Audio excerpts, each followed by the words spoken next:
அனைவருக்கும் வணக்கம். வடக்கில இருந்து தெற்குக்கானதும், தெற்கிலிருந்து வடக்குக்கானதுமான பரிமாற்ற விஜயங்களை நாங்கள் கடந்த காலத்தில மேற்கொண்டிருந்தோம். அந்த அடிப்படையில தெற்கில இருந்து ஒரு குறிப்பிட்ட அளவான சமூக செயற்பாட்டாளர்களை வடக்கு நோக்கியும், வடக்கிலிருந்து குறிப்பிட்ட அளவான சமூக செயற்பாட்டாளர்களை தெற்கு நோக்கியும், அ இந்த வடக்கு கிழக்கில் இடம்பெறுகின்ற பிரச்சனைகள் சார்ந்தும், மக்களுடைய வாழ்வியல் சார்ந்தும், அவர்களுடைய வாழ்க்கை முறையில் அவர்கள் எதிர்நோக்குகின்ற போராட்ட வழிவகைகள் சார்ந்தும், அம் அவற்றோடு இணைந்த அவர்களுடைய போராட்டங்களிலிருந்து மீள்வதற்கான செயல்முறைகள் சார்ந்தும் அறிவதற்கான ஒரு அனுபவ ரீதியான பரிமாற்று விஜயமாகவே இது அமைந்திருந்தது. அந்த அடிப்படையில் சென்ற கிழமை நாங்கள் தெற்கில இருந்து வடக்குக்கு சென்று வடக்கின் அனுபவ ரீதியான அறிவுகளை பெற்றுக்கொண்டவர்கள் தொடர்பான விடயங்களை அறிந்திருந்தோம். அவர்களுடைய அனுபவ பகிர்வை சென்ற கிழமை நாங்கள் செய்திருந்தோம். இன்று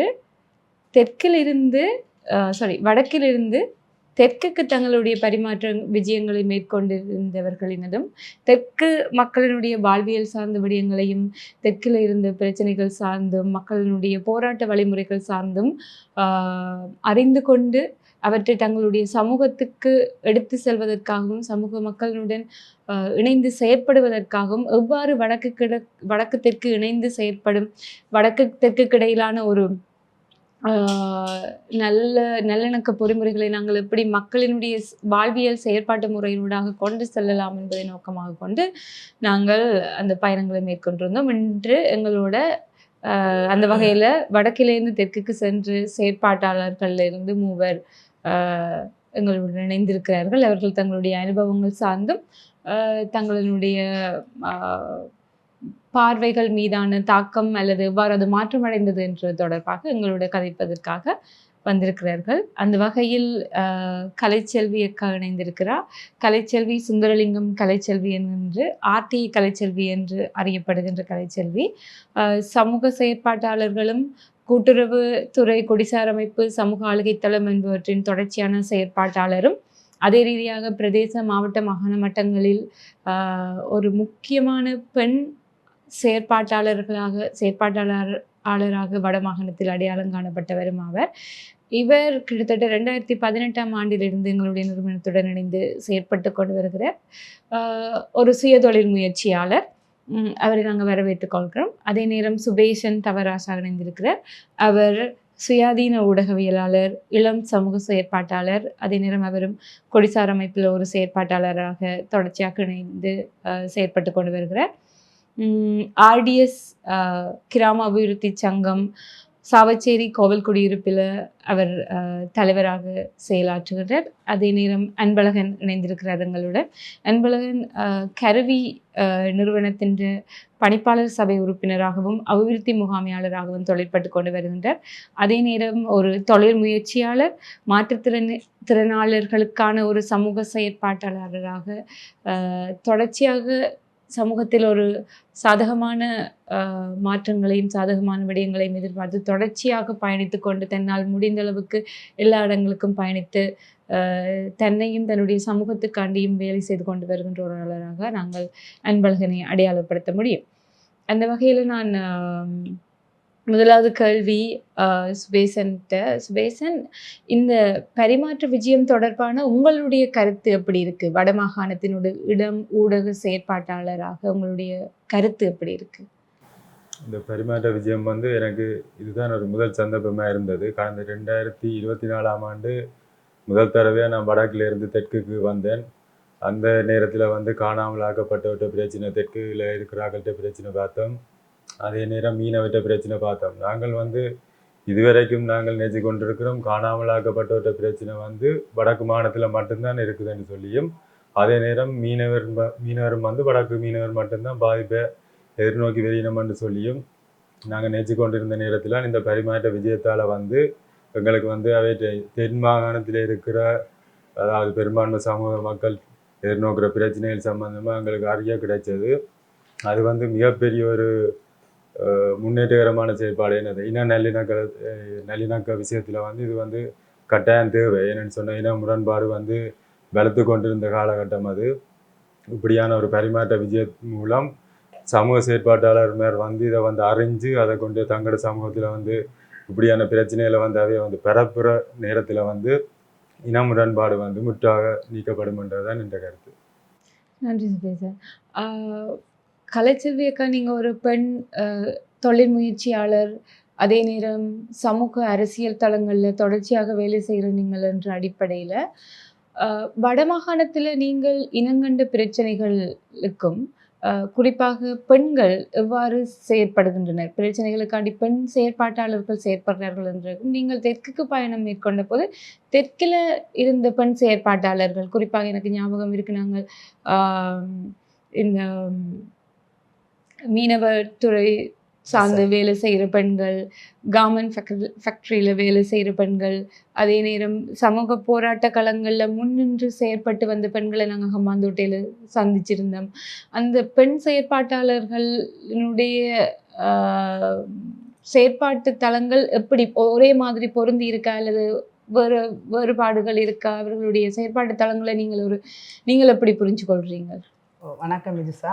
நாங்கள் வடமாகாணத்தில் பெண் செயற்பாட்டாளர்கள் சமூகத்தில் தொழில் முயற்சியாக இருந்தாலும் சரி, இல்லை பானா போனாக்களாக இருந்தாலும் சரி, இல்லை பெண் தலைமைத்துவ குடும்பங்களாக இருந்தாலும் சரி, அவை இந்த பொருளாதார ரீதியாக அவை கொண்ட காமன் தொழிற்சாலையாக இருந்தாலும் இது கொண்ட பிரச்சனைகளை நாங்கள் ஒப்பிடும்போது நாங்கள் தெற்கு பகுதியில் எப்படியான பிரச்சனைகள் குறைவாக இருக்கும். ஆட்சியாளர்கள் பெரும்பான்மையாக இருக்கிறபடியால் அரசியல் செல்வாக்குகளின் பயன்படுத்தப்படும் இருக்கும் என்ற நோக்கத்தில் நாங்கள் அப்படி இருக்காது, குறைவாகத்தான் இருந்தாலும் காணப்படும் தான் சிந்திச்சு. அந்த வகையில் அந்த மீனவர் சமூகம், அந்த மீனவர் தொழிலில் ஈடுபடுகிற அந்த பெண்கள் எதிர்கொண்ட சவால்கள் உண்மை ஒரு வேறுபட்டதாக வித்தியாசமாக இருந்தது. மற்ற அவர்களுடைய இந்த போராட்டங்கள், அந்த ஆண்கள் தாமதமாக இருந்த நிலையிலும் அந்த பெண்கள் இந்த உற்சாகத்தோடு அந்த போராட்டங்கள் மூலம் அவைகள் வெற்றி ஒரு வித்தியாசமான முறையில் இருந்து அவை இந்த போராட்டங்கள் விதங்கள் ஒரு வித்தியாசமாக இருந்தது.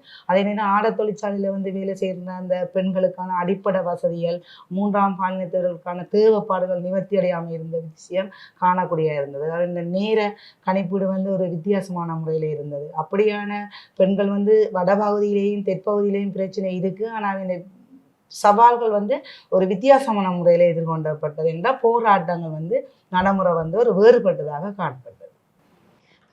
நன்றி. நாங்கள் மூன்றாம் என்ற பதிலாக திருநர்கள் என்று சொல்ல பாவிப்போம்.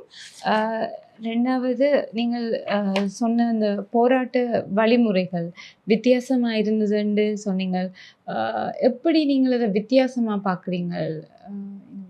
உண்மையிலே கரும்பு தோட்டம், கரும்பு செய்ய பார்க்க போனால் அதில் ஆண்கள் மும்முதான் இருந்தாலும் அந்த பெண்கள்லாம் தொடர்ச்சியாக இரவுகளாக அந்த போராட்டங்களை சட்டத்தால் கடிதங்கள் மனுக்கள் எழுதி கொடுத்தது ஒரு வித்தியாசமாக இருந்தது. அவர்கள் இளைஞர்கள் சேர்ந்து பயணித்தது தொடர்ச்சியாக அந்த தங்களுடைய வாழ்வாதாரம், விவசாயம், மீனவர் என்றதுக்கு அந்த போராட்ட நடைமுறைகள் அரசாங்கத்தோட எதிர்த்தும் அரசியல் தலையீடுகள் இருந்த போதும் வெளிக்கொண்டு வந்த விதம் ஒரு வித்தியாசமான முறையாக இருந்தது. நன்றி சொல்லிக்க. அன்பழகன், எனக்கு தெரியும் நீங்கள் தொடர்ச்சியாக எங்களோட இந்த பரிமாற்ற விஜயங்கள் அனைத்திலையும் ஈடுபட்டு கொண்டு வாரீங்கள். அந்த வகையில் இந்த பரிமாற்ற விஜயம் என்ன மாதிரியான மாற்றத்தை உங்கள்கிட்ட ஏற்படுத்தின? உங்களுக்கு ஆரம்ப காலத்திலேருந்து நீங்கள் மாற்றுத்திறனாளர்கள் சார்ந்து தொடர்ச்சியாக வேலை செய்து கொண்டு வர நீங்கள், இது ஒரு வித்தியாசமான தெற்கு சூழல், தெற்கு மக்களுடைய வித்தியாசமான பிரச்சனை, நீங்கள் அதை எப்படி பார்க்குறீங்க?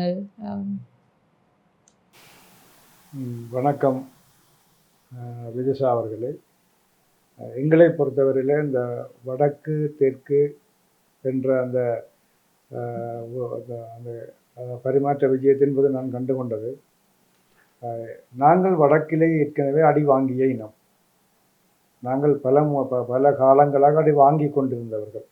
ஆகவே எங்களுடைய இந்த எண்ண செயற்பாடுகள், எங்களுடைய சிந்தனை எப்படி இருந்தென்றால், இந்த உலகத்தின் இந்த நாடுகளிலுமே இந்த இனவர்க்கம் அடி வாங்குகிறதோ அல்லது தாக்கப்படுகிறதோ அந்த இனவர்க்கம்தான் உண்மையிலே பாதிப்பை எதிர்நோக்குகின்றது என்பதுதான் யதார்த்தம்.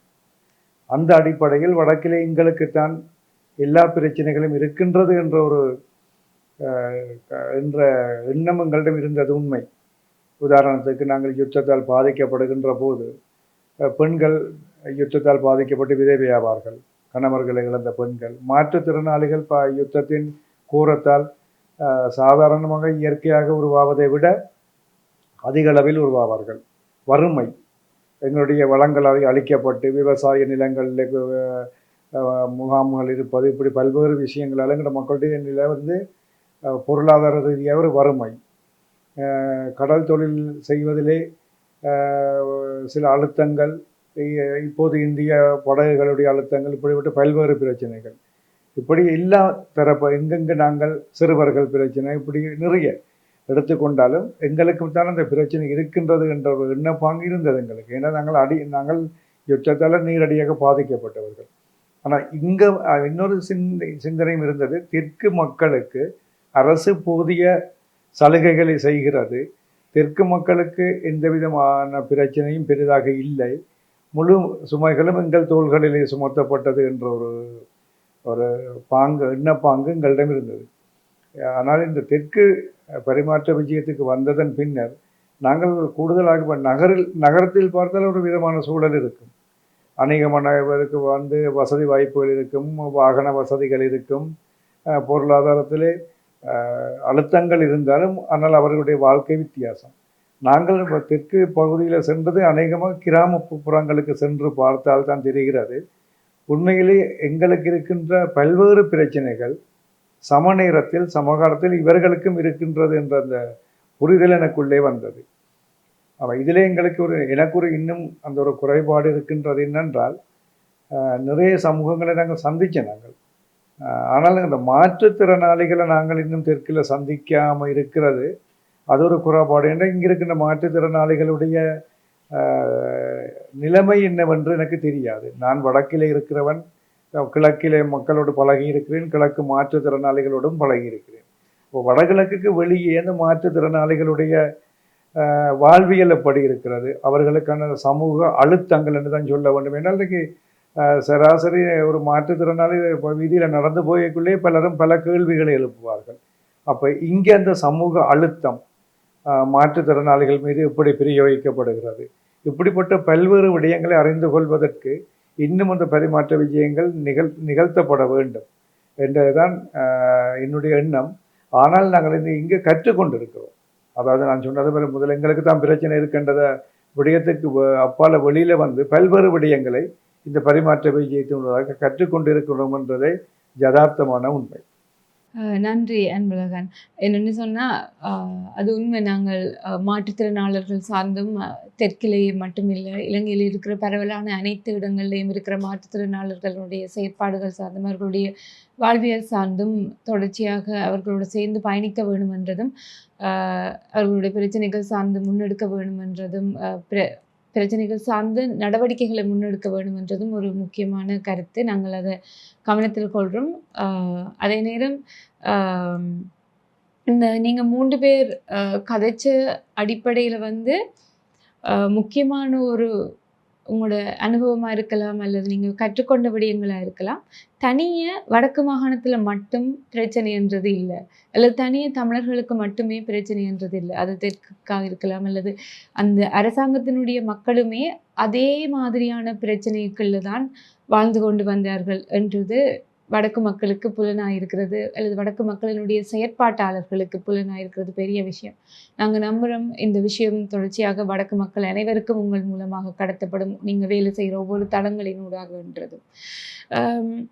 அந்த வகையில் நீங்கள் சுபேசன், நீங்கள் ஒரு ஊடகவியலாளர், அதே நேரம் ஆர்டிஎஸ்ல வேலை தலைவராக இருக்கிறீங்கள் என்ற அடிப்படையில் இந்த பயணத்தில் நீங்கள் கற்றுக்கொண்ட அனுபவங்களை அல்லது தெரிந்து கொண்ட விடயங்களை எவ்வாறு உங்களுடைய சமூகத்துக்கு கடத்த யோசிக்கிறீங்கள், எவ்வாறு உங்களுடைய சமூகத்தவர்களுடன் பகிர்ந்து கொள்ள யோசிக்கிறீங்கள்? நான் வந்து ஒரு ஊடகவியலாளர் என்ற அடிப்படையில் முக்கியமாக பத்திரிகைகள் வாயிலாக நான் அதை ஏற்கனவே நான் வந்து 2 விஜயத்தில் வந்து நான் பங்கு பெற்றி இருக்கிறேன். அதில் முதல் தடவை வந்து மெயினாக பார்த்த விஷயங்கள் வந்து காணாமலாக்கப்பட்ட பிரச்சனை. அது எனக்கு பெரிய ஒரு அதிசயமாக இருந்ததால் நான் அதை ஒரு மாத காலத்திலேயே நான் அதை வந்து பத்திரிகை வாயிலாக ஒரு ஆர்டிக்கலை நான் வெளியிட்டிருந்தேன்.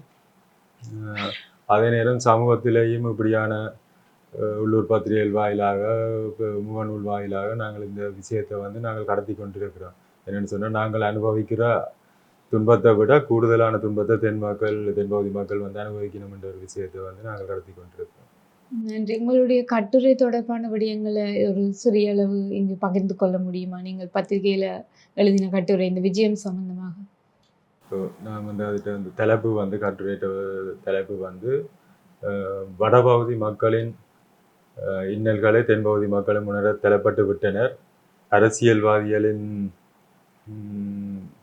சுயலாப செயற்பாடுகள் வந்து இனிமேல் எடுபடாதுன்ற ஒரு தலைப்பில் தான் அது வந்து எழுதியிருந்தேன். அந்த குறிப்பாக வந்து அரசியல்வாதிகள் தான் அந்த முரண்பாடுகளை வளர்த்து கொண்டிருக்கணும். தென்பகுதி மக்களுக்கும் வடபகுதி மக்களுக்கும் இடையிலான முரண்பாடுகள் வளர்த்து கொண்டிருக்கணும். அது அவையிட்ட அரசியல் சுயலாபத்துக்காக அந்த செயற்பாடு செய்து கொண்டிருக்கணும்.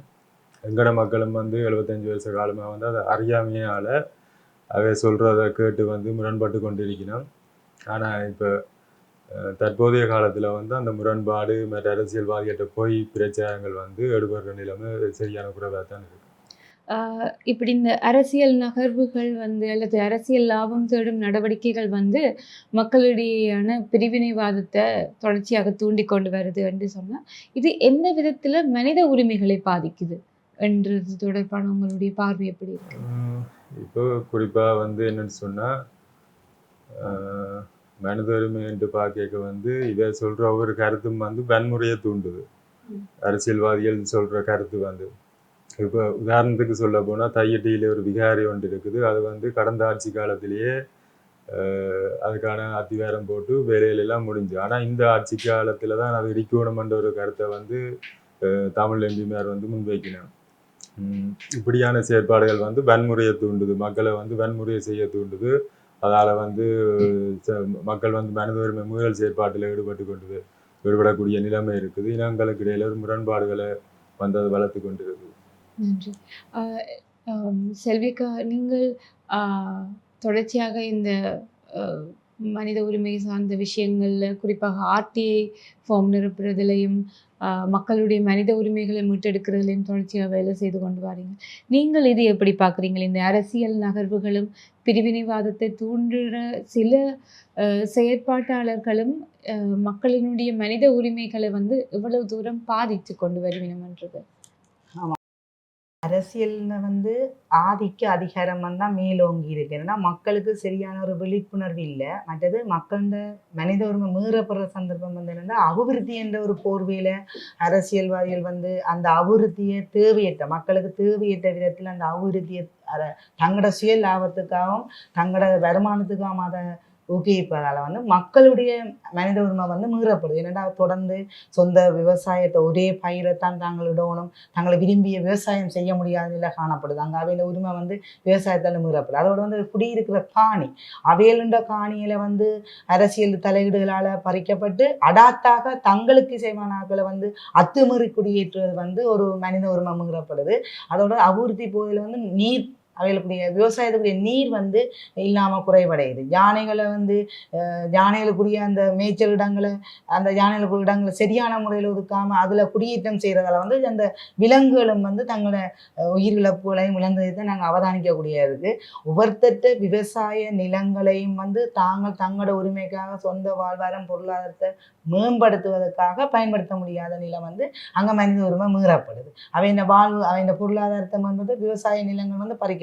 அதே மாதிரி சீனி தொழிற்சாலையில பார்க்க போனா வேற கம்பெனிகளுக்கு வந்து அந்த எங்களுடைய மக்களுடைய அந்த காணிகளை வந்து அபகரித்து கொடுக்கறதால தங்களுடைய வருமானத்துக்கு கொடுக்கறதால அந்த தொழிற்சாலையில பணிபுரிந்த அந்த மக்கள் வந்து நிறைய உரிமை மீறப்படுகின்ற அதிக வட்டிக்கு குடிக்கிற பணத்தை அவை ஒரு சுயலாபத்துக்காக அந்த மக்கள்ல வந்து தேவையான அவைக்குரிய மூலப்பொருட்கள் வந்து வழங்கப்படையில விலை உயர்ந்த இதுக்கு தான் வழங்கப்படும். அவைக்கு விலை குறைஞ்ச அந்த தரம் குறைஞ்ச அந்த பணமோ அந்த மூலப்பொருளோ பெற முடியாத நிலையும் தங்களுடைய விவசாய நிலத்தை செய்ய முடியாத நிலைமையிலும் தங்களோட பொருளாதாரத்தை மேம்படுத்த முடியாத நிலையிலே அந்த மனித உரிமைகள் வந்து மீறப்படுகின்றதை நான் அவதானித்தேன். குறிப்பாக நீங்க சொல்றது இது வடக்கில இருந்த பிரச்சனையா அல்லது நீங்க தெற்கில இனங்கண்ட பிரச்சனை? இனங்கண்ட பிரச்சனை. நான் அதே நேரம் சோழர் திட்டத்தை பார்க்கணும் வடக்கிலையும் அப்படியான ஒரு பிரச்சனை வந்து இப்ப சவாலை எதிர்கொண்டு வருது. அந்த வகையில நாங்க தெற்குல வந்து பார்வையிட்டு அந்த சவாலை பிரச்சனை அடையாளம் கண்டபடியால நாங்க வடக்குல வந்து பாதுகாக்கக்கூடிய மாதிரி நாங்கள் வந்து ஒவ்வொரு கலந்துரையாடல் பொது கலந்துரையாடல் மக்களுக்கான விழிப்புணர்வை மேற்கொண்டோம். அதுலேருந்து பாதுகாக்கக்கூடிய மாதிரி இருந்த சோழர் திட்டம் இப்போ தற்போது இடைநிறுத்தி இருக்கு. நல்ல விஷயம். அன்பழகன், நீங்கள் கதைக்கும் போது வள்ளல்னு சொல்லியிருந்த நீங்கள் இந்த வடக்குக்கும் தெற்குக்கும் ஒரே பிரச்சனை இருந்தது என்றதை நாங்கள் பார்த்திருந்த போதிலும் எப்படி நீங்க புது விஷயங்களை கற்றுக்கொண்டீங்கள் இந்த தெற்கு பயணத்தின் மூலம்? அப்ப அப்படியான நீங்கள் கற்றுக்கொண்ட விஷயங்களை பற்றி எங்களோட பகிர்ந்து கொள்ள முடியுமா? குறிப்பாக புது மனிதர்களை சந்திக்கும் போது, புது இடத்துக்கு போகும்போது, இல்லை அவர்களோட சேர்ந்து வேலை செய்யும்போது, அவர்களுடைய பிரச்சனைகளை அறியும் போது, நீங்கள் என்ன மாதிரியான அனுபவங்களை பெற்றுக்கொண்டீங்கள்? என்ன மாதிரியான அறிவுகள் உங்களுக்கு புதுசா கற்றுக்கொள்ளக்கூடியதாக இருந்தது? இப்போ எங்களை பொறுத்தவரையில் நாங்கள் வடக்கில் இருந்து இப்போ இங்கே வந்ததுக்கு பிறகு அந்த என்னென்று சொன்னால் இந்த மனிதர்களுடைய மன உணர்வு, அந்த எண்ண ஓட்டம் எப்படி இருந்தது. அந்த கடந்த காலங்களில் இருந்த நாங்கள் ஊடகங்கள் ஊடாகவோ இல்லாட்டி நாங்கள் கடந்த காலங்கள் யுத்த காலத்தில் கூட தெற்குக்கு வந்திருக்கிறோம். தனிப்பட்ட தேவைகள் காரணமாக வந்து செல்லுகின்ற போது நாங்கள் தெற்கிலே சில எதிர்கொண்ட பிரச்சனைகள் இது யதார்த்தமாக இருக்கின்றது. அதாவது ஒரு புகை வண்டியிலேயோ பஸ்ஸிலேயோ பேருந்தில் போய் விரைக்க அந்த இனவாத சிந்தனையோட எங்களை நோக்கின ஒரு அதாவது புலி என்று எங்கள் மீது முத்திரை குத்தப்பட்டு, அது எல்லா தமிழர்கள் மீதுமே முத்திரை குத்தப்பட்டு ஒரு ஒரு ஒரு பாகுபடுத்தப்பட்ட உதாரணமாக எனக்கு ஒரு அனுபவம் நான் சொல்லுவேன். 2002ஆம் ஆண்டு சமாதான ஒப்பந்தம். அப்போ சமாதான ஒப்பந்தத்துக்கு நானும் என்னுடைய தந்தையாரும் தாயாரும் ஒரு கொழும்புக்கு ஒரு விடயமாக வந்திருந்தோம். அப்போ இந்த கொழும்பு கோட்டை ரயில்வே ஸ்டேஷனில் போய் நிற்க அப்போ என்னுடைய தந்தையும் தாயும் நல்லா சிங்களத்தில் உரையாடக்கூடியவர்கள். அப்போ சரளமாக பேசுவார்கள், அவர்கள் எழுது வாசிக்க தெரிந்தவர்கள். அப்படி இருந்தும் என்னுடைய அப்பா போய் ஒருவரை கேட்டார், ஒரு வயோதிபரை, இந்த ட்ரெயின் இப்போ இத்தனை மணிக்கு வரும், இத்தனை மணிக்கு கவுண்டர் திறப்பாங்கள. இதுதான் அவர் கேட்ட கேள்வி. அந்த அந்த அந்த அந்த அந்த முதியவர் என்னுடைய அப்பாவை நோக்கி மிக வேகமாக அந்த சொல்லம்புகளை தொடுத்தார். முதல் கேட்டார் எங்கே போகணும் மட்டும் மிக தன்மையாக கேட்டார். இவர் அப்போ நாங்கள் வவுனியாவுக்கு போகணும் என்று சொன்ன உடனுமே அவருடைய அந்த எனக்கு அந்த முகத்தை பார்க்க தெரியாவிட்டாலும் அம்மா சொன்னவன் அந்த முகத்தில் ரியாக்ஷன் தெரிஞ்சாண்டு உடனே எங்கட அப்பா மீது அந்த பாய்ச்சல் நடவடிக்கை மாதிரி கடினமான கேள்வி. உனக்கு நான் கட்டாயம் சொல்லணுமோ, நீ தமிழன் தானேடா, ஏன்டா உனக்கு ரெயின் வர, அப்படி தகுதி இல்லாத வார்த்தைகளை சிங்களத்தில் பாவிச்சு என்னுடைய தந்தையாரை கூப்பிட்டு சில நேரம் எனக்கு ஒரு பயம் இருந்தது, இருவருக்குமான கைகலப்பு ஏற்பட்டு விட போகிறது. இது போர் இடம்பெற்ற காலத்தில் இல்லை இல்லை, அதாவது போர் இடம்பெற்று அந்த சமாதானம் நடக்குது. அப்போது பச்சையாக நான் சொல்லுகிறேன், விடுதலை புலிகளும் இங்கு வந்து சென்றார்கள். அப்படி இந்த சமாதானம் ஏற்பட்ட காலம், அந்த போராளிகள் கூட அரச வாகனத்தில் பாதுகாப்போடு எல்லாம் பயணித்த காலம்.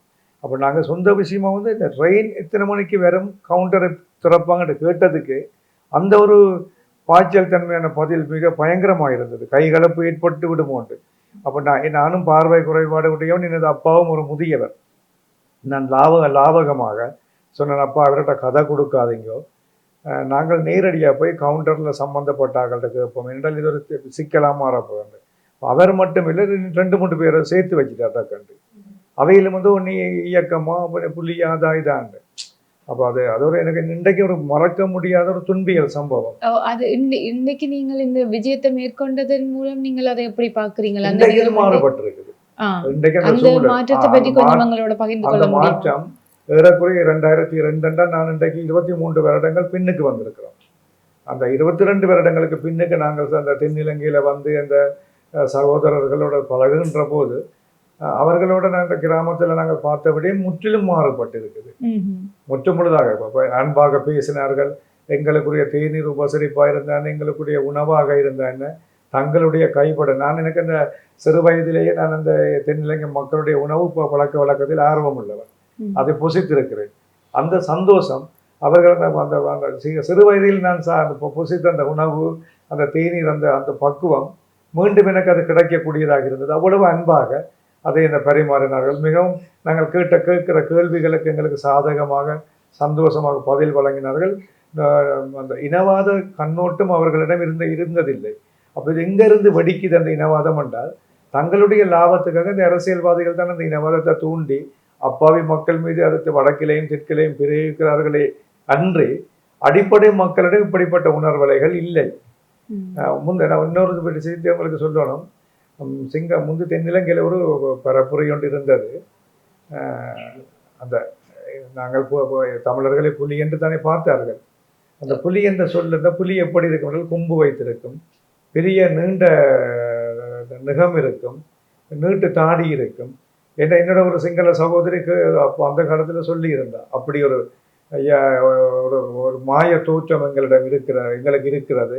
ஆனால் இங்கே வந்ததான் அவங்களும் மனுஷன் என்று தெரியுது என்று சொல்லி ஒரு சகோதரி சொல்லி இருந்தது. அப்படி அண்மை காலங்கள்ல என்று சொல்றதை விட ஆரம்ப காலத்திலிருந்தே மக்களிடத்துல ஒரு சுமூகமான வாழ்க்கை முறை தான் இருந்தது. இந்த அரசியல் நிச்சயமாக ஆரம்ப காலத்தில் இருந்து அதாவது என்னுடைய பாட்டனார், என்னுடைய அப்பா எல்லாம் நான் பச்சையாக சொல்லுவேன். நான் பிறந்தது கதிர்காமத்தில். நாங்கள் அந்த 77 வன்முறையிலே தான் பாதிக்கப்பட்ட 3 மாத பிள்ளையாக என்னை தூக்கி சென்றார்கள் வவுனியாவுக்கு. அப்போ என்னுடைய அம்மா 6ஆம் ஆண்டு வரையும் சிங்களம் பயின்றிருக்க, சிங்களம் வாசிப்பார். என்னுடைய குடும்பம் அவர்களோட மிக அந்நியொன்னியமாக இருந்தது. அப்போ அவர்கள் சொல்லுவார்கள், அப்போ இப்படி பிரச்சனையில் இடையில தான் இப்படி அவர்களுக்கு வந்த புரிதல் ஏன் இந்த பிரச்சனை இடையில வந்தேன்னு எங்களுடைய அம்மா அப்பாவுக்கும் தெரியாது.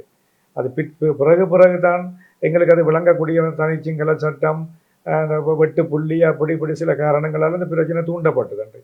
அப்போ அந்த அவர்களுக்கு மக்களுக்கு இது சம்பந்தமான தெளிவு இல்லை.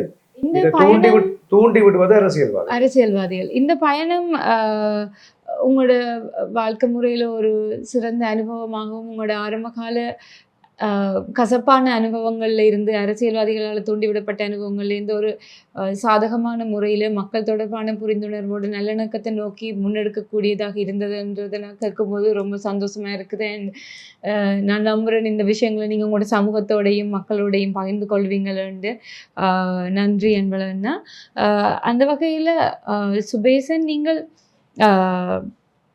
இந்த பயணம் உங்களுடைய கருத்தியல் அல்லது சிந்தனா விடயங்கள்ல என்ன மாதிரியான மாற்றத்தை கொண்டு வந்தது, அல்லது மாற்றத்தை கொண்டு வந்ததா, அல்லது முதல் இருந்தது மாதிரியான மாற்றங்கள் தான் இப்பவும் இருக்குதா, அல்லது ஏதாவது மாற்றம் இருக்குதா என்றது தொடர்பாக பகிர்ந்து கொள்ள இயலுமா?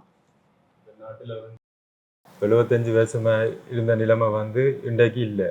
குறிப்பாக இந்த பாராளுமன்ற தேர்தல் முடிவுகளை வச்சு பார்த்தா எங்களுக்கு தெரியும். இதுவரை காலம் தெற்கு ஒரு முடிவு எடுக்கும், அதே நேரம் வடக்கு மாகாணம் அதுக்கு பிரிமான ஒரு முடிவை தான் எடுத்திருக்கும். ஆனால் இந்த பாராளுமன்ற தேர்தலில் தென்பகுதியில் என்பிபி அமோக வெற்றியை பெற்றிருந்துச்சு. அதே மாதிரி ஜாழ் மாவட்டம், தமிழர் பிரதேசம் என்றால் ஜாழ் மாவட்டம் ஒரு பேர் போன இடம். அந்த ஜாழ் மாவட்டமே என்பிபிக்கு 3 பாராளுமன்ற உறுப்பினர்களை வழங்கி இருக்குது. இதுதான் அந்த முதல் மாற்றம் என்று நான் இந்த கருத்தில் இந்த சிந்திக்க தோன்றுது. நீங்கள் எப்படி பார்க்குறீங்க? உங்களோட சொந்த சுய எண்ணங்கள்ல எப்படியான மாற்றங்கள் ஏற்பட்டிருக்குது? நிச்சயமாக மாற்றம் பெரிய ஒரு மாற்றம் நிகழ்ந்திருக்கு. மக்கள் மனத்துல இனவாதம் என்றது இப்ப அறவே இல்லாம போய்கொண்டிருக்கிற ஒரு காலம். அது இதுவரை காலம் ஒரு சிலர் தங்கட சுயலாபத்துக்காக அந்த இனவாதத்தை தூண்டி விட்டு கொண்டிருந்தீங்க. அதை இப்ப மக்கள் ஓரளவு புரிஞ்சு கொண்டிருக்கீங்க. அதால இப்ப நிச்சயமா மாற்றத்துக்கான காலம். குறிப்பா இளைஞர்கள் தங்களை என்ன திறப்படுத்தி கொண்டிருக்கணும். இப்ப இந்த மாஜைகளுக்கு விலை போகாம தாங்கள் சுயமா சிந்திக்கக்கூடிய ஒரு நிலைமை ஒன்று காணப்படுது. நான் நினைக்கிறேன் இந்த கடைசி 5வது பரிமாற்ற விஜயம் கிழக்கில் இடம்பெற்றது. வடக்கில் இருந்தும் கிழக்கில் இருந்தும் தெரிவு செய்யப்பட்ட செயற்பாட்டாளர்கள் கிழக்கில் ஒன்று கூடி தங்களுடைய விடயங்களை பகிர்ந்து கொள்வதாக இருக்கட்டும், அதே நேரம் கிழக்கு மாகாணத்தின் பிரச்சனைகளை அறிந்து கொண்டதாக இருக்கட்டும், தங்களுக்குள்ள ஒரு நட்புறவை வளர்த்து கொண்ட ஒரு விஜயமாகவும் நான் அதை பார்க்குறேன். நீங்கள் எப்படி அதை பார்க்குறீங்க? தெற்கு மக்களோட இல்லை தெற்கில் இருக்கிற செயற்பாட்டாளர்களோட இணைஞ்சு செயற்படுறதுக்கான ஒரு தளத்தை நீங்கள் அங்கே உருவாக்கக்கூடியது மாதிரி இருந்ததா? நிச்சயமாக. நாங்கள் முதல் 2 பயணம் தனியே வடக்கு மாகாண சமூக செயற்பாட்டாளர்கள் தெற்குக்கு போயிருந்தோம். இறுதி விஜயம் கிழக்கு மாகாணத்துக்கு போயிருந்தோம். குறிப்பாக அங்கே முஸ்லீம் சமூகம் மற்ற சிங்கள மக்கள் இருக்கிற பிரச்சனைகள் சம்பந்தமா நாங்கள் பார்த்திருந்தோம். அதுல எங்களோட தென்பகுதியிலிருந்து சமூக செயற்பாட்டாளர்கள் இணைஞ்சிருந்தோம். குறிப்பாக சட்டத்தரணிகள், உடவியலாளர்கள், சமூக செயற்பாட்டாளர்கள் இணைஞ்சிருந்துச்சுன்னா இது தமிழ் மக்கள்கிட்ட பார்வையையும் சிங்கள மக்கள்கிட்ட பார்வையும் ஒருமிச்ச கோணத்தில் வந்து உற்று நோக்கிறதுக்கு ஒரு நல்ல ஒரு சந்தர்ப்பமாக அமைஞ்சிருந்தது. அதில் வந்து குறிப்பாக முஸ்லீம் மக்கள் நிறைய காணி பிரச்சனை, விவசாயத்தில் பிரச்சனை, அந்த நிறைய பிரச்சனைகள் எதிர்கொண்டு அதை வந்து நாங்கள் தமிழ் சிங்களவரை இணைந்து அவற்ற பிரச்சனையை நாங்கள் எடுத்து நோக்கக்கூடியமாக இருந்துச்சு. நன்றி சுபேசன். செல்வி, நீங்கள் இந்த கிழக்குக்கான பரிமாற்ற விஜயத்தின் போது தெற்கில் இருந்து கிழக்குக்கு தெற்கில் இருந்து இந்த பரிமாற்ற விஜயத்தில் பங்கு பற்றின செயற்பாட்டாளர்களை உங்களுக்கு சந்திக்க கிடைச்சிருக்கும், அவர்களோட கதைக்கு கிடைச்சிருக்கும். நீங்கள் அதை எப்படி பார்க்குறீங்க? உண்மையிலேயே வணக்கம். என்னென்னு சொன்னால், நாங்கள் வந்து முதல் வடக்கில் இருந்து தெற்குக்கு வந்தோம். தெற்கில் இருந்து கிழக்குக்கு போனோம்.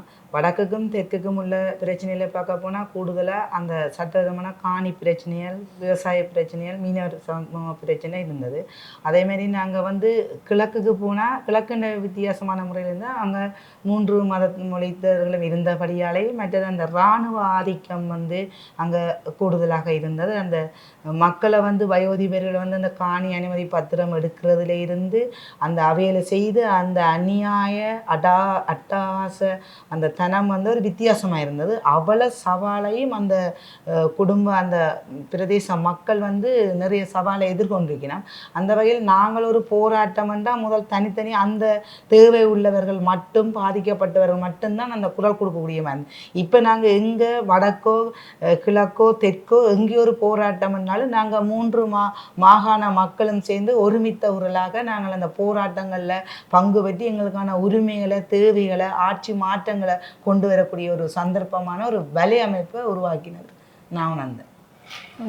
இது சந்தோஷமாக இருக்குது. எதிர்காலங்களில் இந்த வடக்கு கிழக்கு தெற்கு இணைந்த செயற்பாடுகளுடைய வலையமைப்பு ஒரு முக்கியமான சமூக மாற்றத்தையும் மக்கள் மத்தியில் மனங்களில் ஒரு சாதகமான மாற்றத்தையும் ஏற்படுத்தும் என்று சொல்லி நாங்களும் நம்புகிறோம்.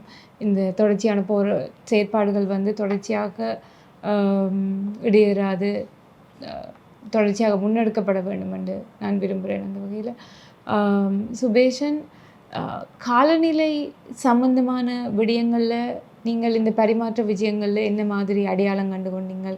இந்த காலநிலை மாற்றங்கள் அல்லது நிலம் சம்பந்தப்பட்ட விஷயங்கள், மக்களுடைய வாழ்வியலோடு தொடர்புபட்ட விடயங்கள், இந்த ஜானைக்கும் மக்களுக்கும் இடையிலான போராட்டம், அது எப்படி உங்களோட சிந்தனைகளில் மாற்றத்தையோ அல்லது சிந்தனைகளை நீங்கள் எப்படி அதை பார்க்குறீங்க? குறிப்பாக என்ன சொல்ல போனால் வந்து 2வது விஜயத்தில் வந்து எனக்கு பங்கு பெற்ற சந்தர்ப்பம் கிடைக்கல. 2வது விஜயத்தில் அந்த ஜான மனித போராட்டம் சம்பந்தமான ஒரு இது ஒன்று செய்திருக்க வேணும்னு நான் நினைக்கிறேன். அந்த விஜயத்தில் எனக்கு பங்கு பெற்ற கிடைக்கல. குறிப்பாக வந்து வடக்குலையும் வந்து விவசாயிகள் வந்து மிகப்பெரிய ஒரு தாக்கத்தை எதிர்நோக்கி வருகினோம். குரங்கு பிரச்சனை அது மாதிரி கிழக்கு மக்கள், தென்பகுதி மக்கள் வந்து ஜான பிரச்சனை அவைக்கு ஒரு மிகப்பெரிய, அதாவது பொருளாதாரத்தில் மிகப்பெரிய தாக்கத்தை செலுத்துது. இவ்வாறான நிலைமை வந்து வடக்கில் வந்து குரங்கு தாக்கத்தால் ஏற்படுற சேதங்களை விட ஜான தாக்கத்தால் இவர்கள் எதிர்கொள்கிற உயிர் சேதங்களை கூடிய எதிர்நோக்க வேண்டிய ஒரு பிரச்சனைகள் இருக்குதுன்றதான் என்ற கருத்து. நன்றி. செல்விக்கா, நீங்கள் சொல்லுங்கள். இப்போ ஆரம்பத்தில் நீங்கள் 2 பக்கத்துலேயும் இடம்பெற்ற போராட்ட வடிவங்களை பற்றி கதைச்சிருந்த நீங்கள், அந்த போராட்ட வடிவங்களில் இருக்கிற ஒற்றுமை வேற்றுமையை நீங்கள் எப்படி பார்க்குறீங்க? வடக்கில் இருக்கிற மக்களினுடைய போராட்ட வடிவங்கள் எப்படி தெற்கில் இருக்கிற மக்களுடைய போராட்ட வடிவங்களோட தொடர்பு பட்டு இருக்குது, வித்தியாசம் இருக்குது, அல்லது அரசாங்கத்துக்கான கோரிக்கைகளில் அவங்கள் என்ன மாதிரியான மாற்றங்களை கொண்டு வர வேணும், அல்லது நாங்கள் என்ன மாதிரியான வடக்கில் இருக்கிற மக்கள் என்ன மாதிரியான மாற்றங்களை கொண்டு வரணும்னு யோசிக்கிறீங்க?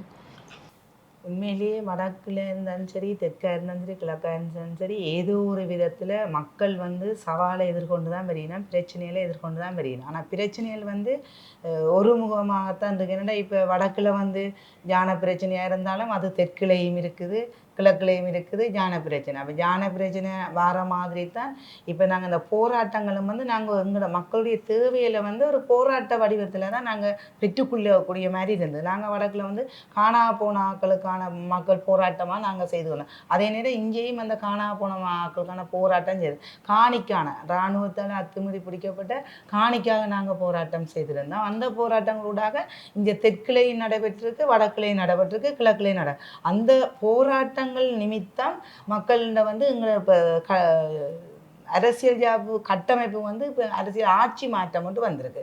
அது அந்த எல்லா 3 மாகாண மக்களின் அந்த போராட்டங்களின் ஒரு வெற்றி தான் இந்த ஆட்சி மாற்றம் வந்திருக்கு. ஆட்சி மாற்றம் வந்தது மட்டுமல்லாது ஒரு ஆரோக்கியமான ஊழலற்ற ஒரு சமூகத்தையும் நாட்டையும் கட்டியெழுப்புவோம் என்ற ஒரு சிந்தனை மாற்றமும் தூண்டப்பட்டிருக்கு. அன்பழகன், நீங்கள் சொல்லுங்க. இப்போ நீங்கள் சொல்லியிருந்த நீங்கள் மாற்றுத்திறனாளர்களுடனான தொடர்புகளை நாங்கள் மேற்கொள்ள வேணும், தெற்கில் இருக்கிறவர்களோடையோ அல்லது இலங்கையில் இருக்கிற ஏனைய பகுதி மக்களோட இந்த விஜயம் வந்து மாற்றுத்திறனாளர்கள் அவர்களுடைய வாழ்வியலோடையும் சேர்ந்து பயணிக்கணும். நீங்கள் எதிர்காலத்தில் இந்த செயற்பாட்டுகள் தொடர்பாக என்ன மாதிரியான பரிந்துரைகளை முன்வைக்க விரும்புகிறீங்கள் இந்த விஜயத்துக்கு? இப்போ எங்களுடைய எதிர்பார்ப்பு எப்படி என்று சொன்னால், தெற்கில் நாங்கள் வந்து அந்த மாற்றுத்திறனாளிகளோட சந்திக்கக்குள்ளத்தான் எங்களுக்கு அரச வளங்கள் இங்கு எப்படி பயன்படுத்தப்படுகிறது அல்லது எங்களுக்கு எப்படி பயன்படுத்தப்படுகிறதுன்றபடி என்று தெரிய வரும். ஏனென்றால் இப்போ எங்களுக்கு கூட நாங்கள் அறிகிறோம், தென்னிலங்கையில் உண்மையிலே இந்த மாற்றுத்திறனாளிகளுக்கு இருக்கிற பல வசதிகள் வட இலங்கையிலேயே இல்லை. இப்போ உதாரணத்துக்கு நீங்கள் பார்த்தீர்கள் என்று சொன்னால் அந்த விளையாட்டு சம்பந்தமாக நாங்கள் எடுத்துக்கொண்டால் எங்கட மாற்றுத்திறனாளிகள் எல்லாம் அந்த விழிப்புலனற்றவர்கள் பலர் அங்கே இந்த விளையாட்டுத் துறையிலே ஈடுபட்டவர்கள். எங்களுடைய ஒரு தம்பி விழிப்புலனற்றவன், அவன் உண்மையிலேயே அவர் யுத்தத்தால் பாதிக்கப்பட்ட ஒரு மாற்றுத்திறனாளி வந்து பல்கலைக்கழகத்தில் படித்து இன்றைக்கு ஒரு பெரிய லெவலுக்கு வந்திருக்கிறார். அவர் ஒரு விளையாட்டு வீரர். முதலாம் பரிசுகளை தேசிய மட்ட பரிசையை தட்டி சென்றிருக்கிறார். ஆனால் அந்த தேசிய மட்டத்தை தட்டி சென்ற அந்த விளையாட்டு வீரரை இன்றைக்கு சர்வதேச மட்டத்துக்கு கொண்டு செல்வதற்கு இந்த அரசு இந்த நடவடிக்கை எடுத்திருக்கிறது என்பது ஒரு கேள்விக்குரிய விஷயம். இதுவே ஒரு தென்னிலங்கை ஒரு மாற்றுத்திறனாளி அதை சாதித்திருந்தால் நிச்சயமாக ஊடகங்கள் அதனை பெரிதுபடுத்தி அல்லது அரசியல்வாதிகள் அவர்களுக்கு கௌரவிப்புகளை செய்து அவரை வெளிக்கொணர்வதிலே மிக மும்முரமாக ஈடுபட்டிருப்பார்கள். இப்போ அவரை அந்த தம்பி மட்டுமில்லை, இன்னும் பல விளையாட்டு வீரர்கள் இருக்கிறார்கள் மாற்றுத்திறனாளிகள். விளையாட்டு வீரர்கள் மட்டும் சொல்லல, பல திறமையாளர்கள் மாற்றுத்திறனாளிகள் இருக்கிறார்கள் வடக்கு கிழக்கில். எங்கட தமிழ் பிரதேசங்களிலே யுத்தத்துக்கு அப்பால் நிறைய மாற்றுத்திறனாளி உருவாக்கப்பட்டு பல திறமசாலிகள். ஒருவருக்கு நான் பெயரை சொல்ல விரும்பவில்லை, 2 கண்களும் அவருக்கு தெரியாது. அந்த கை விரல்கள் இப்படி இந்த கையிலே 2 விரலும் இந்த கையிலே ஒரு விரல் தான். அவர் எங்களோட கைதடி நவீல்டு பாடசாலையிலேயே வந்து படித்து பிரெயில் முறை அந்த நவீல்டு பாடசாலையிலே படித்து பல்கலைக்கழகம் தெரிவு செய்யப்பட்டு ஒரு பட்டதாரியாக இருக்கின்றார். அப்போ என்னுடைய நண்பர் கருவியுடைய ஸ்தாபகர் கேட்டார் ஒரு கேள்வி ஒரு முறை 2011, தம்பி இந்த கண் தெரியாமல் வந்தது உங்களுக்கு ஒரு சவாலான்னு நினைக்கிறீங்களான்னு. அவன் எங்களுக்கு எல்லாருக்குமே இந்த உச்சந்தலையில் ஆணி அடித்த மாதிரி ஒரு பதிலை சொன்னான். அண்ணா, கண் தெரியாமல் இருந்திருந்தா கண் தெரிஞ்சிருந்தா என்னுடைய ஆற்றல் திறமைகள் வளர்ந்திருக்காது. ஆனால் கண் தெரியாமல் இருந்தபடியே தான் நான் ஓகன் வாசிக்கிறேன், 2 விரலால் ஓகன் வாசிப்பேன். இப்போ வந்து நான் கீபோர்ட் செய்கிறேன். அதாவது இந்த பார்வையற்றோருக்கான அந்த நீங்க சொல்றது மாதிரி என்பதுன்னா, இப்போ நான் கேட்கறது என்னென்னா, இப்போ நீங்க சொல்றீங்க திரும்ப வடமாகாணத்தில் இருக்கிற மக்களுக்கான வாய்ப்புகள் குறைவு, தெற்கு மாகாணத்தில் இருக்கிற மக்களுக்கான வாய்ப்பு என்ன மாதிரி இருக்கும். ஆனால் நான் நம்புகிறேன் சில வேளை நாங்கள் இந்த பயணங்கள் மாதிரி திரும்பவும் தெற்கில் இருக்கிற மாற்றுத்திறனாளிகளை சந்திக்க போகல அவங்க எதிர்நோக்குற பிரச்சனைகள், அவங்களுக்கு அரசாங்கம் செய்கிற ஒரு நீதியற்ற விடயங்களை நாங்கள் புரிஞ்சு கொள்ளக்கூடிய மாதிரி இருக்கும் வேண்டும். தொடர்ச்சியாக அவங்களோட சேர்ந்து நாங்களும் வேலை செய்து கொள்ளக்கூடிய மாதிரி இருக்கும் என்று நான் நம்புகிறேன். நன்றி. நேரத்தை கருத்தில் கொண்டு சுபேசன், நீங்கள் சொல்லுங்க, உங்களோட பத்திரிகை துறை அல்லது பத்திரிகை செயற்பாடு, சமூக செயற்பாடுகளோடு இணைந்த வகையில் நீங்கள் இந்த பரிமாற்ற விஜயத்தில் எதிர்காலத்தில் என்ன மாதிரியான மாற்றங்களை கொண்டு வர விரும்புகிறீங்க? என்ன மாதிரியான பரிந்துரைகளை முன்வைக்க விரும்புகிறீங்க? எதிர்காலத்தில் வந்து ஒவ்வொரு சமூகம் சார்ந்தும் ஒரு இப்போ குறிப்பாக வந்து இப்போ நாங்கள் வந்து ஊடகவியலாளர்கள், சட்டத்தரணிகள், இப்போ மற்ற சமூகத்தில் வந்து மும்முரமாக செயற்பட்டு கொண்டிருக்கிறார்கள் தான் இப்போ வந்திருக்கிறோம். எதிர்காலத்தில் வந்து ஒவ்வொரு இப்போ பாதிக்கப்பட்ட ஒரு கிராமம்னு சொன்னால் அந்த பாதிக்கப்பட்ட கிராமத்திலேருந்து ஒரு பிரதிநிதியை எடுத்து அதே மாதிரியான பாதிப்பை எதிர்நோக்குற தென் பகுதியோ அல்லது கிழக்கு மாகாண இல்லை அந்த இடத்துக்கு கொண்டு போய் அவைக்கு நேரடியாக பிரச்சனைகளை விளங்கப்படுத்தினா வந்து இந்த குறிப்பாக வந்து பிரச்சனையை உணர்ந்து கொள்கிற அதே நேரம் வந்து இனம் முரண்பாடுகளையும் வந்து இப்போ சில நேரம் இயக்கக்கூடும் தென் பகுதியில் இப்படியான பிரச்சனைகள் இல்லை அல்ல இப்படியான பிரச்சனைகள் இருக்கிறார்களுக்கு அதிக சலுகைகள் கிடைக்குதுன்ற ஒரு நிலப்பாடு தான் இன்றைக்கும் ஓரளவுக்கு இருந்து கொண்டு வருது. எதிர்காலத்தில் கிராம இப்படியான சமூக தலைவர்கள் அந்த கிராம தலைவர்களை கூட்டிக் கொண்டு போய் இப்படி பரிமாற்ற விஜயத்தில் ஈடுபடுத்துவதன் மூலம் அந்த நிலைமையை அந்த மன நிலைமையை வந்து மாற்றிக்கொள்ளக்கூடிய ஒரு சந்தர்ப்பம். நிச்சயமா. நன்றி. செல்வி, நீங்கள் எப்படி அதை பார்க்குறீங்க? இந்த பரிமாற்ற விஜயத்தில் நீங்கள் நிறைய விஷயங்களை கற்றுக்கொண்டிருக்கிறீங்க, ஆழமாக விஷயங்களை புரிஞ்சு கொண்டும் இருக்கிறீங்க. அது மனநிலை ரீதியான ஒரு மாற்றம் தான் இந்த சமூகத்தினுடைய முக்கியமான மாற்றத்துக்கு காரணமாக இருக்கும்ன்றதை நீங்கள் நம்புறீங்கள் ஆழமாக. அந்த அடிப்படையில் இந்த பரிமாற்ற விஜயத்தை நாங்கள் எதிர்காலத்தில் என்ன மாதிரி வடிவமைக்கலாம் அல்லது என்ன மாதிரி இன்னும் மக்களிடம் கொண்டு போய் சேர்க்கறதுக்கு செய்யலாம் என்று உங்களுடைய எதிர்கால பரிந்துரைகள் தொடர்பாக சொல்ல முடியுமா? உண்மையிலேயே பார்க்க போனால் இந்த அரசு சார்பற்ற நிறுவனங்களால் இளைஞர்கள், பெண்களுக்கு வலுவூட்டப்பட்ட இந்த பயிற்சியின் ஊடாக ஒரு மாற்றத்தை நான் சொல்லலாம்னா, எல்எஸ்டி நிறுவனத்தை என்ற ஒரு உதாரணத்துக்கு எல்எஸ்டி நிறுவனம் வந்து இளைஞர்களுக்கான அந்த ஆளுமை விருத்தி அந்த பயிற்சியில் கொடுக்குறது ஊடாக அரசியலில் இன்றைக்கு இளைஞர்கள் ஈடுபடக்கூடிய ஒரு மாற்றம் ஏற்பட்டிருக்கு. அந்த வகையில் வந்து நாங்கள் அரசியலில் வந்து தீர்மானம் எடுக்கிற தளங்கள், துறைகள், தீர்மானம் எடுக்கிற அந்த பொது கட்டமைப்புகள் அனைத்திலேயும் வந்து பெண்கள், இளைஞர்கள், துறை சார்ந்த மாற்றுத்திறனாளி சமூகத்தினர்கள், திருநர்கள் அப்படியான ஆட்கள் வந்து அந்த தீர்மானம் எடுக்கிற தளங்களில் வந்து இருக்கணும். இருக்கிறதும் பற்றாமல் அவைகளுக்குன்னு அந்த வலுவூட்டலுக்கான நடவடிக்கையை நாங்கள் செயற்படுத்தணும். வலுவூட்ட நடவடிக்கைகள் ஏற்படுத்தும் போது நாங்கள் சட்டங்களில் சில சீர்திருத்தங்களை கொண்டு வருவோம். அப்போ நாங்கள் சட்டங்களில் வந்து சீர்திருத்தங்களை கொண்டு வரும் பட்சத்தில் வந்து எங்களை துறை சாய்ந்த அந்த தீர்மானம் எடுக்கிற தளங்களில் வந்து கண்டிப்பாக இளைஞர்கள், பெண்கள் இருக்க வேண்டும். உண்மையிலே இந்த அண்மித்த ஆட்சி மாற்றத்தில் கூடி இந்த அரசு சார்பிட்ட நிறுவனங்கள் அந்த கொடுத்த அந்த பயிற்சியினூடாக பெண்கள் 25% இருக்கணுமன்றதுக்கு இன்றைய பாராளுமன்றத்தில் கூடி சாதாரணமாக 5.5 இருந்ததில் ஒரு மாற்றம் ஏற்படுகின்ற. உதாரணமாக மலையகத்து மக்களுக்கு வந்து சந்தர்ப்பமே இல்லாத இடத்துல தங்களோட உரிமையில பெற முடியாத நிலைமை இருந்தும் இன்றைக்கு அவையில் வந்து ஒரு பாராளுமன்ற உறுப்பினராக உள்வந்தபடியால் தங்களுடைய தேவைகளை வந்து அந்த இடத்துல குரல் கொடுக்கக்கூடிய மாதிரி, அடிப்படை வசதிகளை பெற்றுக்கொள்ளக்கூடிய மாதிரி ஆனால் ஏற்பாடு இருக்குது. அப்போ நாங்கள் இந்த கலை விஜயத்தின் ஊடாக எங்களுக்குரிய ஒரு உறவு பாலத்தை வந்து நாங்கள் ஒரு நிரந்தரமான ஆட்சி அமைக்கக்கூடிய மாதிரி ஒரு நிரந்தரமான பாலமாக அமைத்து, நாங்கள் பாலம் அமைத்தது மட்டுமில்லாது ஒரு சங்கிலி வலையமைப்பு, ஒரு சங்கிலி கோர்வையாக எங்கே எந்த இடத்துல எந்த மாகாணத்தில்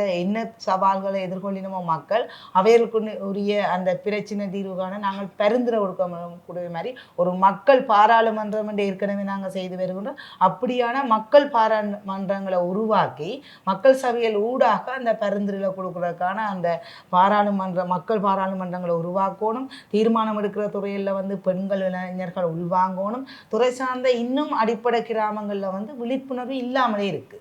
துறை சார்ந்த சட்டங்கள் தெரியாமல் கூட இன்று வரையில் மக்கள் இருக்கணும். அந்த வகையில் இளைஞர்கள் எல்லாம் மாகாண சபையின என்னென்னு தெரியாத அளவுக்கு இருந்தார்கள். ஆனால் நாங்கள் எல்எஸ்டின்ற ஒரு பரிந்துரையினூடாக நாங்கள் மாகாண சபையினர் இன்றைக்கு இளைஞர்கள் அரசியலுக்கு ஈடுபட்டிருக்கணும். அது ஒரு வெற்றி. அப்போ நாங்கள் அப்படியான தொடர்ந்து இந்த பரிந்துரைகள் ஊடாக இப்படியான ஒரு மாற்றங்களை கொண்டு வர வேண்டும். கண்டிப்பாக இந்த துறை சார்ந்த இந்த அரசு சார்பற்ற நிறுவனங்கள் தொடர்ச்சியாக இந்த பயணங்களை மேற்கொள்ளும் பட்சத்தில் இந்த மக்களுக்கான ஒரு விழிப்புணர்வு, மக்களுக்கான ஒரு ஆட்சி முறையையும் தொடர்ச்சியாக பின்பற்றக்கூடிய மாதிரி இருக்கும் என்று நான் நம்புகின்றேன். நன்றி செல்வியக்கா. நன்றி கலைச்செல்வி சுந்தரலிங்கம், ஆர்டிஐ கலைச்செல்வி அக்கா, சுபேசன் தவராசா, இளம் சுயாதீன ஊடகவியலாளர், அதே நேரம் அன்பழகண்ணா கருவியின் பணிப்பாளர், அதே நேரம் அபிவிருத்தி முகாமையாளர், தொழில் முயற்சியாளர் என்ற அடிப்படையில் இந்த பரிமாற்ற நிகழ்வு, அதாவது குறிப்பாக வடக்கிலேருந்து தெற்குக்கும் தெற்கிலேருந்து வடக்குக்குமான பரிமாற்ற நிகழ்வில் பங்கு பெற்று இருந்ததோடு அதில் இருந்து உங்களுடைய அனுபவங்களையும் உங்களுடைய எண்ணப்பதிவுகளையும் மனமாற்றங்கள் தொடர்பான விடயங்களையும் எதிர்கால இலக்குகளையும் நோக்குகளையும் எங்களோட பகிர்ந்து கொண்டதுக்கு மிக்க நன்றி. நாங்கள் இவர்களினால் முன்வைக்கப்பட்ட பரிந்துரைகளையும் கவனத்தில் கொண்டு அடுத்த பரிமாற்ற அல்லது அடுத்த செயற்பாடுகளை முன்னெடுக்கிறதுக்கும் மக்களிடையே ஒரு நல்லிணக்க செயற்பாடுகளை முன்னெடுக்கிறதுக்கும் உதவியாக இருக்கும் என்று நம்புகிறேன். நன்றி அனைவருக்கும். அடுத்து இன்னும் வடக்கில் இருந்து தெற்குக்கு போன அடுத்த குழுவுடனான கலந்துரையாடலோடு சந்திக்கிறோம். நன்றி, வணக்கம்.